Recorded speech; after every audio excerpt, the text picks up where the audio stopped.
first of all, congratulations to Coach Conroy and his team. They, they played better than us. I thought they, did what they had to do to win. Obviously, a very disappointing loss for us. That goes without saying. At several times there with an opportunity to extend the lead. Take it from 5 to 7 or 7 to 9. And we've had stretches this year where we've been a really, really good free throw shooting team. Then we've had stretches where we've struggled with it. But we missed a 1-and-1. They go down and make 2 free throws. It was almost, they're making their free throws, we're missing our free throws, and the game's starting to get a little tighter. And all of a sudden, the 2 seeds playing the 10 seed, and human nature starts taking over. And that happens. These are human beings. Our kids were, they get a little tight. I think Rob went to the line after he had made a great play to get fouled, and he misses both. They go down, and I think it was Osakowski made both of his. Then all of a sudden, the game goes from 7 to 5 to 3. And all of a sudden, it's tied. I think we had a turnover in there somewhere. But the last month, last 6 weeks, we've made the plays to win the game, no matter where it was, at Connecticut, Cincinnati, SMU. These kids have had a great year. I hate that it had to end in the tournament this way, because there's a tendency to focus on this and not the entire body of work. So this kid over here has meant the world to me in this program. The 2 years I've been here at University of Houston, I'd give almost anything for him to have had some success in this tournament so he could extend his career a little bit.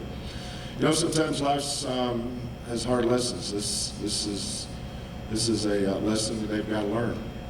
It's a game we felt like we could have won. I don't like saying the word should. It's a game we could have won, but you got to do what it takes to win the game. Obviously, we did. Questions for Laurent?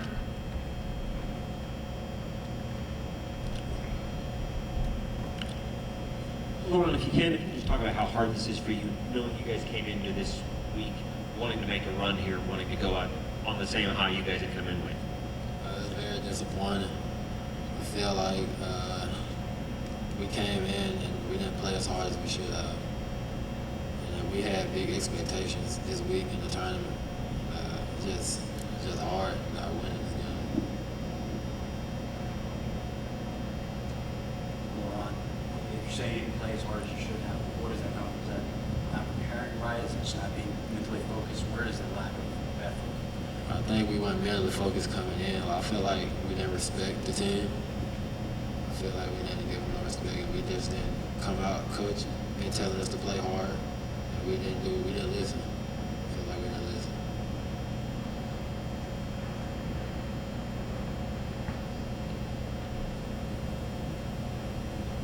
Laurent, if you had to diagnose the major problem, whether it's with the team or with your performance tonight, what would you put that on?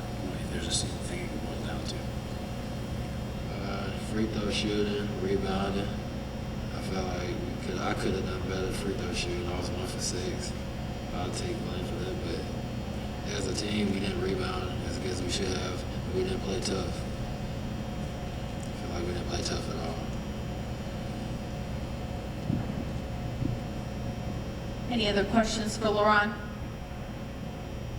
Thank you, Laurent.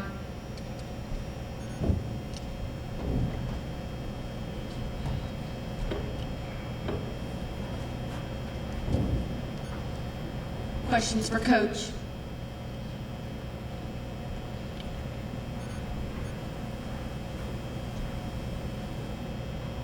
Coach, this is a team that you beat soundly twice, and something was different here today. Laurent just said you guys didn't come out and play tough. Is that a fair assessment? I mean, if you had to diagnose, what would you say? I'm not going to disagree with that, but Tulane played well. We didn't, even though we beat them twice, we kind of struggled with them both times. I mean, Osikowski is a hard matchup for us. But I didn't, obviously we can play better. You know, we struggled the entire first half. We're up 8. And I think what was our biggest lead? How much? Yeah, we go up 10, and in the past month, that lead goes from 10 to 15, maybe 15 to 20. But we had too many empty possessions. You know, we would run our stuff, get whatever we wanted, and then get fouled. You got to go to the free throw line and make your free throws. You know, you're making your free throws, they're missing their free throws. That's not a fair fight. But, you know, when you don't come in to a tournament, and, you know, we got a lot of guys that have never been in a tournament. You know, I think there's a tendency to treat this game different than other games, when really it's not.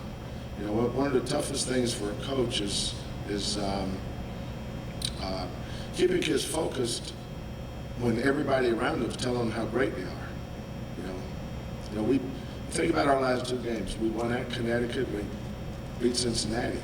You know, that's pretty heady stuff for this program, considering where we were a year ago. I mean, we've come a long way. Now we come here, you know, it's a totally different environment. It's a totally different animal playing in a conference tournament, especially when so much is on the line. We worked our tail off all year, had a great year to get the number 2 seed. But we don't have the kind of team because of our inside, lack of inside game maybe, that we can just take anybody for granted. We're not that kind of team, you know, especially when we don't compete. There's a difference in playing hard and competing. I thought our kids played hard tonight. LeBron's upset. There's what he said is right because he said it. But we played hard, but we didn't compete. That's been a staple of this program all year long. We've competed. That's how we beat SMU. That's how we beat LSU. That's how we beat Cincinnati. How we won at Connecticut, because we competed. Tonight, from the get-go, it didn't feel right. I don't know why, you know, but it didn't feel right. You know, maybe we get back and talk to them individually, we can come up with something better. But, you know, when you're losing a game like this, the first thing you do is, as a head coach, you take responsibility. You know, I should have done a better job of getting them ready for this tournament, and obviously I didn't. Kelvin, it was a report that came out as the second half started that Conroy wasn't going to be the coach, was going to be gone after the season. He literally found out from somebody holding up a phone and telling him during the second half. You guys know this is a business, but does this say something about the profession that a coach can find out like that in the middle of a game? It says something about their administration.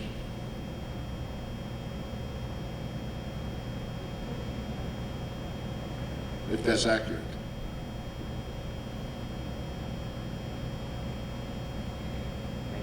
Thank you, Coach.